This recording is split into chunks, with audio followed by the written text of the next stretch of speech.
Welcome back, everybody, to That's DPI. I'm Zach, and that's Tyler over there.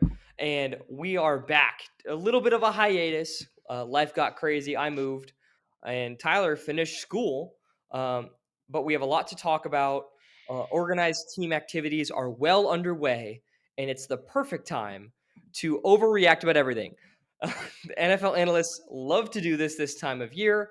And so we've collected a series of 6 overreactions that we're gonna kind of break down and decide, are they really overreactions or are they not? But I'll go ahead and start us off with the first one and get Tyler's opinion on it.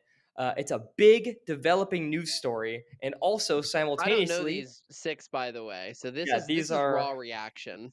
these are surprise here. This is a big developing news story and extremely topical, but also an extreme overreaction, especially in my fan base. And that overreaction is Frank Ragnow's retirement will cause the Lions to miss the playoffs. What do you think, Tyler? Miss the playoffs, I think it's an overreaction to say. Not win the division, I think now we're having a real conversation. But in terms of him retiring plus the loss of the offensive and defensive coordinators for you guys, I do not expect you guys to get the 1 seed, let alone win the division. I think the division is up for grabs. But in terms of those factors making you miss the playoffs, I think is an overreaction. But I don't think you'll win the division. Okay, interesting. So, kind of like a half overreaction, but definitely something to Mhm. be concerned about. As far as my opinions on this, I've done a lot of introspection because this came out of nowhere in December of last year. Frank Ragnow said retirement wasn't even something he was considering, and then right before post June 1 designations hit, his announcement pops up on Instagram. So definitely out of nowhere for the Lions fans. I'm fairly confident the Lions organization was aware of it, considering they spent two trade ups for offensive linemen, something that was criticized at draft time, but now looks like a heck of a smart move. Um, and now we can probably see why that happened. That happened because the Lions knew there's a possibility that you're going to lose your 3-time All Pro center who's only allowed 6 sacks over 7 years. So I do think that to get answer the question, I do think this is an overreaction. The Lions will make the playoffs. And I do still think that they will win 12 games, but I do think this makes the 1 seed very difficult. It's just one more cog in this offensive line that has to mesh underneath the new offensive coordinator. However, I will say the one silver lining in this entire situation is that the Lions are extremely fortunate that they retained Hank Fraley, their offensive line coach, this past offseason. He was a head coaching candidate, and he definitely had offers, but chose to stay in Detroit, and that's huge for them. I think without Hank Fraley, this could be a genuine take, but since Hank Fraley's here, there's nobody in the NFL that I trust more to get the offensive line ready to protect Goff and produce another top 5 offensive season. Um, but yes, I do think the number 1 seed is going to be very difficult, especially with the Lions' schedule. You know, playing the Chiefs, the Eagles, the Commanders, all on the road. That's really hard. It's gonna be tough. I'm super excited to watch the NFC North because there are so many factors that are gonna determine who the champion of that division is. Going from JJ McCarthy to is the Lions window still open to what can the Packers do now? Yeah, they just picked a So number one into are the first. Bears gonna be good? Yeah, There's so many factors. I'm so excited to watch the NFC North this year. yeah. I mean, Packers picked a first-round receiver for the first time in forever, so it's crazy. There's so many storylines.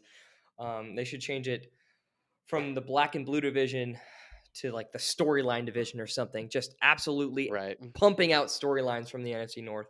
But Tyler, you want to go ahead and give us our second overreaction? This concerns you. So, second overreaction. This is my first time reading these. The Eagles have given the NFL the blueprint on how to beat the Chiefs. It's Do you out. want to start or do you want me to start? I can start. I can start. I did write these Go down. ahead. Go So ahead. here, first of all, all I wrote is that they gave the blueprint. I didn't describe what that blueprint is. And a lot of NFL analysts throw that word around. They go, blueprint to beat the Chiefs is out. You know, it happened in 2021, but it didn't quite materialize. So what exactly is that blueprint, and is it the same as it was in 2021, or is there any differences? I believe that that blueprint consists of two key factors. The first being pressure the quarterback, whether that's by blitzing or whether that's by just absolutely confusing the offensive line with great blitzing schemes. You have to get pressure on Patrick Mahomes. When he is pressured, whether that's because of blitzing schemes or whether that's because of an extremely weak offensive line that has no help at tackle, Patrick Mahomes struggles when he is under heavy pressure, as do most quarterbacks. And the second one, the second blueprint is you have to take care of the football, and you have to have a quarterback that takes care of the football. And I believe if you do those two things, you put yourself in a position to win against the Chiefs, which not a whole lot of teams have done over the past couple of years. And I believe there's only a handful of teams that can carry out that blueprint. Um, so, based on that additional context, do you believe this is an overreaction or not? I think it's a massive overreaction because they said the same thing with the Bucks, and it's the same blueprint, by the way, is have a big heavy pass rush to pressure Mahomes, make him run for his life, and then have two high safeties or a good secondary to cover those open receivers. That's the blueprint. We've known this, but that's like saying that the best way to win a football game is score more points than the opponents. That's obvious. Yes, that's very much the case. And the Eagles, credit to them, they executed a perfect game. They were locked in. They schemed extremely well. But to me, when I hear the blueprint is out, to me, I hear that means there's this secret thing that the Eagles have schemed and figured out, and I don't think that's the case. They did what you did to win a foot that everyone's gonna start doing, and get a pass rush as good as the Eagles had, and as good as the Bucks had. All three of those things is extremely hard to do. It's not a little secret blueprint that's out. It's a massive overreaction. It's an extreme overreaction in the sense that when NFL analysts are using the word blueprint to describe a surefire way to beat Kansas City, because even that second option there, that quarterback that takes care of the ball, you can't ever guarantee that. And Watch that's such it, a vague statement too. That's yeah. like that's how you just that's just how you win a football game. Watch Jared Goff against the Houston Texans last year, a guy who typically takes care of the ball. He had 5 interceptions that game, and like 4 of them weren't his fault. A couple of them were tipped at the line and caught by like the third defender to touch the ball. That's not something that you can scheme like yes, we're going to go into this game and have the quarterback take care of the ball. Shit happens in the NFL. So Hmm. it's not something that you can control. The pass rush, yes, you can build your team, build your scheme around pressure, and that's something the Eagles have done, as well as some other teams in the NFL. I believe the Lions are one of those teams. Um, It's just also so hard to have a very skilled pass rush on all cylinders while having a good offensive core, while having a good secondary. The Eagles have done it, the Bucks did it, and kind of the Chiefs have schemed around it with a good defense these last couple years, but it's not something that you can just look at this blueprint and be like, "Oh, that's what we have to do. We'll do that," and then be successful. I agree. I think the Chiefs will still be wildly successful this year. Retained a lot of their core, made some key signings. But on to the next overreaction. So we're We're two going. for two on both statements are overreaction. Yes. Um, and and before you saying that, you know, these guys were top 5 roster in the league. So this overreaction is Chicago Bears under Ben. That's an overreaction. I can get behind their top three in roster improvement this year, but just they have a top five roster is an overreaction. It's easy to think that they're a top five just because of how much better they got. If you go from a dark room to a light room, it makes the light room seem so bright. But the reality is you're just used to the dark room. And that's what's happening here. They don't have a top 5 roster. They're just used to being horrible forever, and now I don't think they're going to be horrible. Yeah, I think that's a good take. I think that the Bears did a lot to improve their team, but once again, they've put a young quarterback that they drafted highly in a position where he has to learn an offensive scheme in year two. No matter how you look at it, that is a difficult Mhm. thing to do. It is difficult for any quarterback. So, I mean, even look at Patrick Mahomes getting used to a Matt Nagy offense again. It was not pretty at times. Even the best, it takes time. So, I don't think that the roster is quite there, and I don't think that Ben Johnson moves the needle quite yet. Perhaps through his leadership and team building and developmental skills, in 3 years, the Bears could compete for NFC North titles. But right now, there's still a lot of question marks with that Chicago Bears team. The additions to the offensive line are promising, and Ben Johnson is a promising head coach. But let's pump the brakes on the Chicago Bears. Right Do you off want the to go bat, ahead and? I can think of 5 teams right off the bat that just have a better roster. I agree. But Yeah, but do you want to read that fourth so, one there? yes, our next overreaction. The Vikings offense won't regress at all under JJ McCarthy. They will not regress. They'll be just as good as they were last year. Yeah. You want to start? Sure. So this is a debate that you and I have raged, dating back all the way to before last season, where you predicted JJ McCarthy to win Rookie of the Year. Unfortunately, we never got to see the culmination of this prediction as he was hurt and had to undergo surgery before the season ever began. However, I'm sure that you are still just as high on JJ McCarthy. I think that this is an overreaction. I think that the Vikings offense will regress. I think that there's a great coach in Kevin O'Connell. We've talked about him so much on this channel. But a rookie is a rookie. There's going to be growing pains. He's not going to step into a role like Sam Darnold was, who was an experienced veteran by that point. I think it's going to take time for JJ McCarthy to have the game slow down for him. And I don't think he was the most polished quarterback at Michigan, and he's going to need some time to develop. But I'm curious on your thoughts because you're super high on Mr. McCarthy. Yeah, I do. Well, no, I'm not high on. Well, I'm high on JJ McCarthy. Yes. So the wording of the question says, "Will the Vikings offense regress?" I don't think it's an overreaction. If the statement was the Vikings as a team won't regress, the Vikings record won't regress, the Vikings position won't regress, then yes, I don't expect the Vikings to win 14 games.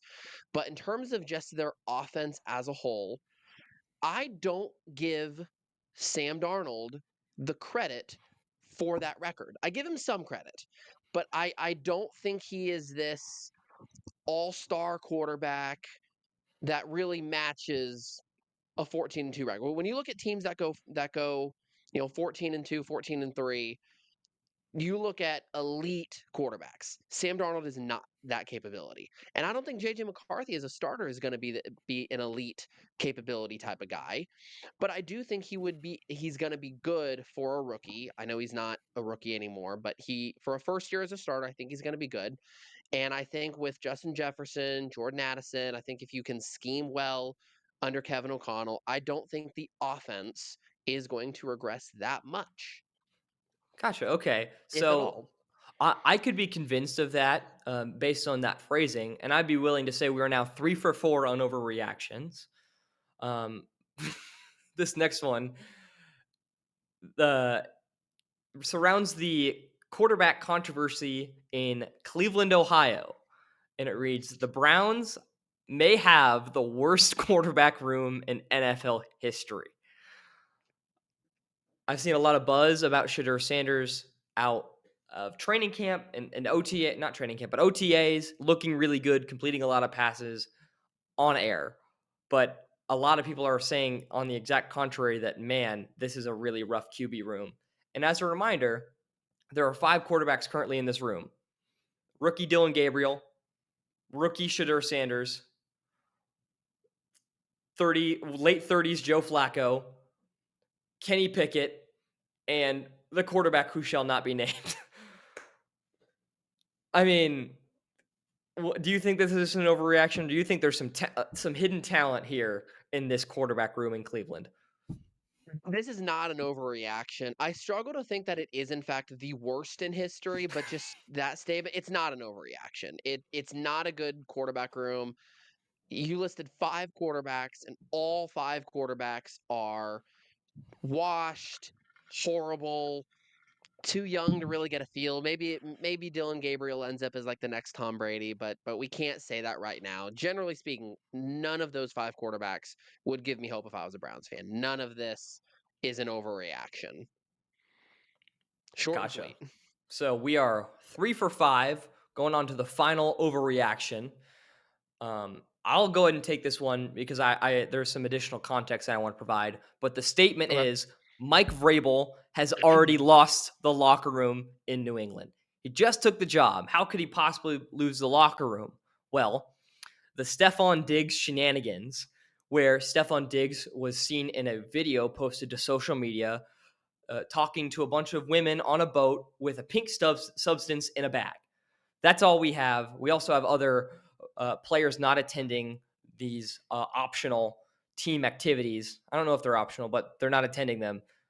Has Mike Vrabel lost the locker room already? No, that's an overreaction. The culture of the New England Patriots once Tom Brady left went to hell. Bill Belichick wasn't able to save it, and they did bad. So what Mike Vrabel is inheriting is a bad culture, and what we're seeing in New England is a bad culture. But to say that he's lost the locker room indicates that he got it and then lost it. I think he is building the locker room, but I don't think he's lost it by any means at all. This is a big overreaction. Patriots, fans, players, alumni, they were all stoked when Mike Vrabel got the job. Stefan Diggs is Stefan Diggs. And when you become a wide receiver one on both good teams, bad teams, and you know that you are who you are, you're gonna get stuff like that. But no, it's an extreme overreaction to say that Vrabel's already lost the locker room. Interesting. I agree with that. But it's not to say that the Patriots don't have trouble brewing with Stephon Diggs in the entire fiasco. Sure. It's just that Vrabel has not yet gained control of the locker room to lose it. I like that Yes. take, and I do agree that it is an overreaction. So we're about 4 for 6. Definitely some things to be concerned about, but not a whole lot of So substance to we've some of those talked claims. about it'll be interesting to see if there's any kind of investigation as to what's going on there. Because if depending on the substance, he could be in a lot of trouble with the NFL. But we've spent a lot of time talking about overreactions. We're gonna switch gears a little bit, talking about players, but we're gonna talk about underrated players, not overrated players. We're gonna save that for next week. But right now, underrated players for offense. These have a lot of fantasy football implications. Zach, you want to take us off on that one? Sure, and we haven't really had a chance to do much of this talk, but it's something that we're really excited to bring you next season. Uh, one of the two things that we really want to bring, this is just a slight segue, during the NFL season is referee call breakdowns, which Tyler will be bringing mainly to the channel. He's extremely skilled, a rules expert, but I will also be bringing to the table a lot of fantasy football analysis. I want to make sure that you guys have a lot of takes here on who to start and who to sit. But with OTAs in full swing, I wanted to give you guys a couple of players to pay attention to that are really low on average draft position that you may want to consider taking late in your fantasy football leagues. So we're going to go each offensive fantasy position and talk about ADP in relation to a 12-man PPR league with some running backs. The first running back is Tyrone Tracy from the New York Giants. This is a guy I picked up on the waiver wire last year, and he balled out for me. He is currently slated as the RB31 and is not participating in OTAs, notably. Devin Singletary is still in that offense. He's the veteran running back, former Buffalo Bill, and they just brought in Cam Skattebo from the University of where is that? Is that Iowa State? I Uh, think Arizona State. Arizona State. That's right. I get those colors mixed up all the time, but definitely an intriguing rookie running back. I still think that Tracy is the most explosive back in that offense. And at running back 31, he's a steal, kind of in a Brian Robinson territory for the Commanders last year. He was still extremely productive despite the addition of some other running backs for competition, i.e., Austin Eckler and some other younger backs. But definitely take a look at Tyrone Tracy. And then a second underrated running back is David Montgomery, often overshadowed by a guy like Jahmyr Gibbs. And, it makes sense. Gibbs is the primary receiving threat. He's super fast. Um, he's younger, and the Lions used a lot of draft capital on him. But David Montgomery is currently slated to be the RB23.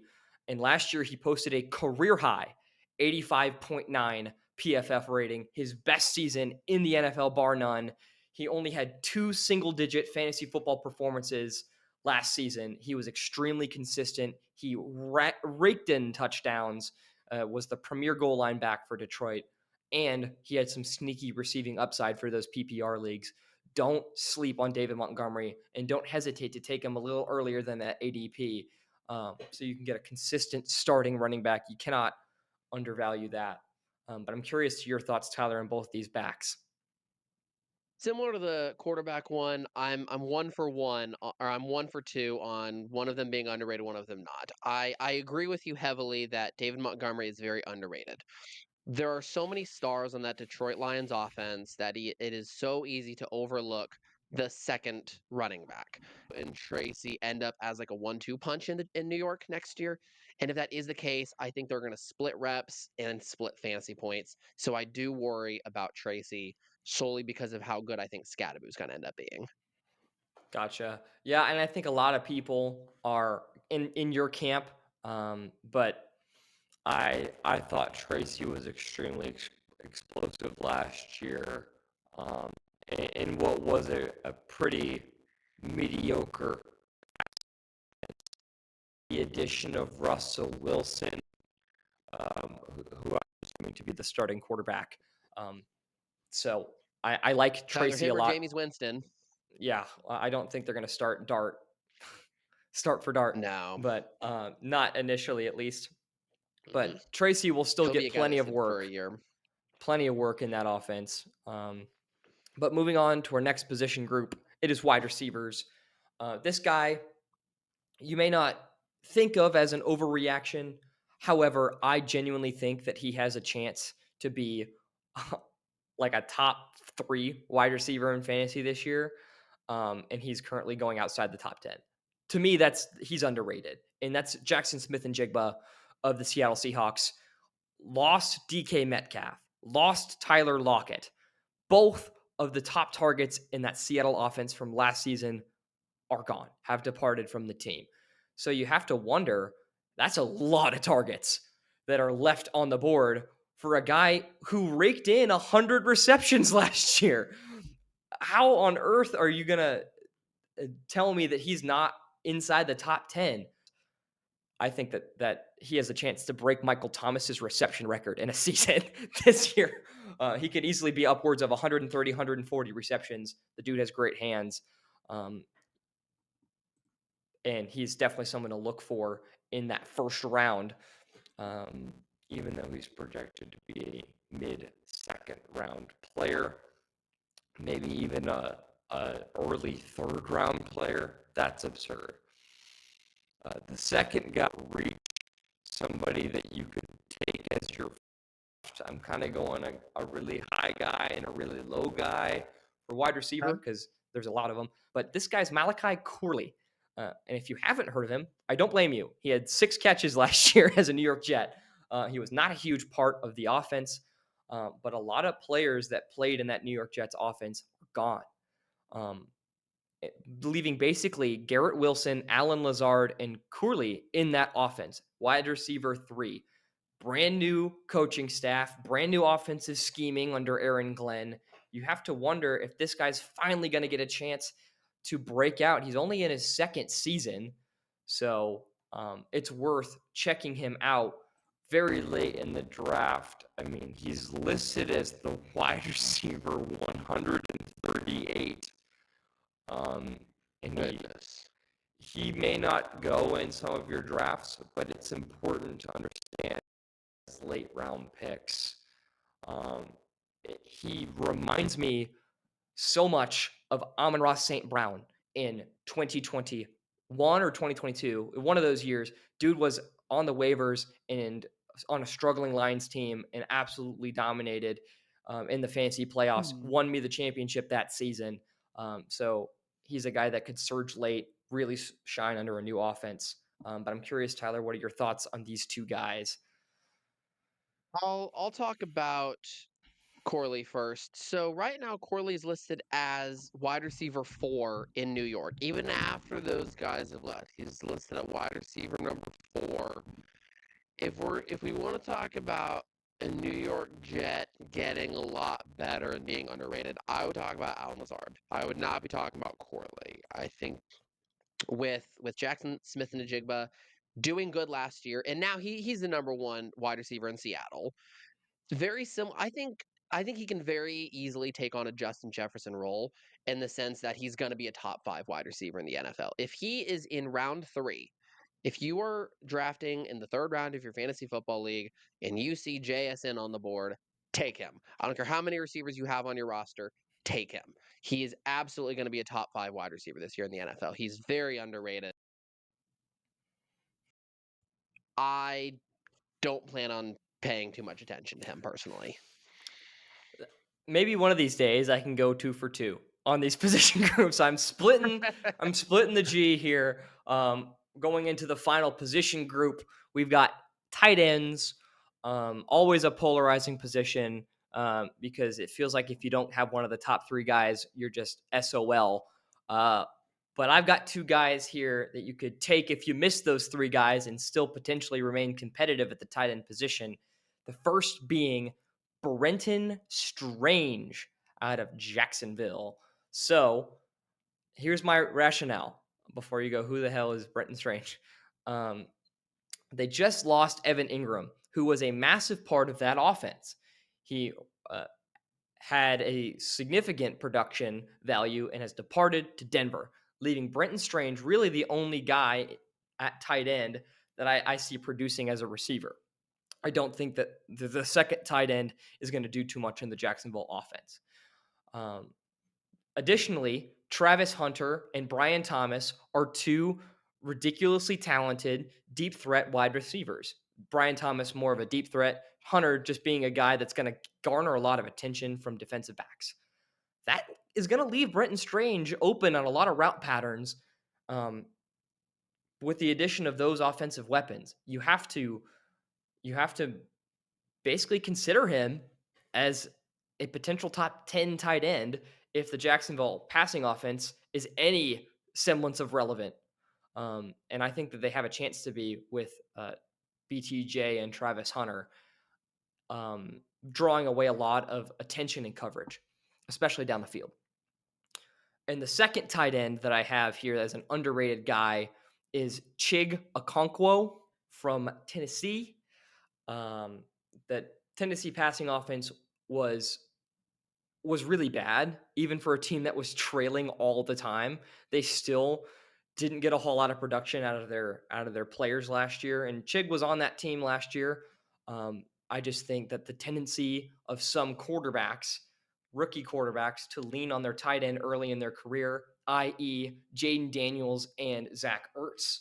Last year, Zach Ertz had a career season um, playing tight end for the Commanders, and I don't think that Cam Ward is necessarily as talented as Jaden Daniels. However, he certainly leaned on his veteran tight end, and that's what Chigakonko would be to Cam Ward. So it's worth taking a look at Chigakonko, who's currently listed as the tight end 25. So if you miss out on those guys and you don't want to overdraft a potentially mid tight end, Brenton Strange and Chigakonko both and outside the top 20 for their position and could be key additions to your squad down the stretch.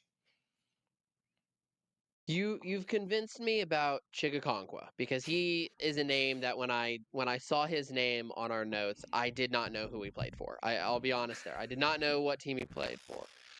But with to Jane Daniels or his situation with Daniels' Zach Ertz's situation, I think it's a listed Chigakonkwa and Brenton Strange.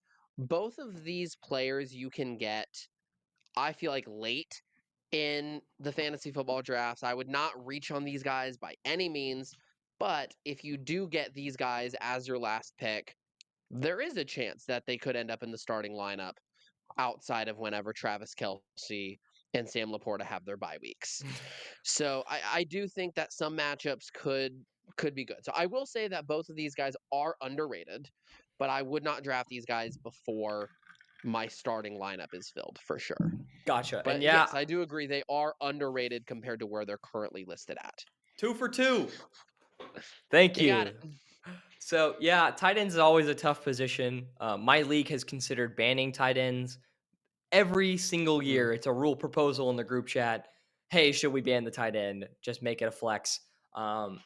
But if your league still has tight ends, definitely consider these guys late in your draft if you missed on Bowers, Laporta, Kelsey, and Kittle. Not everyone can have an elite tight end, so it's important to understand who are those guys that have a potential to break out. But that is all the content we had for you this episode. Make sure to tune in next week for some overrated players and We're potentially going to some. talk about two of those players you just mentioned next week. There we go, and potentially some stadium discussions as well. But thank you again for tuning in to our off-season programming. We appreciate it a lot. I know the NFL is not super in season right now, but we look forward to seeing you next week. Appreciate you guys.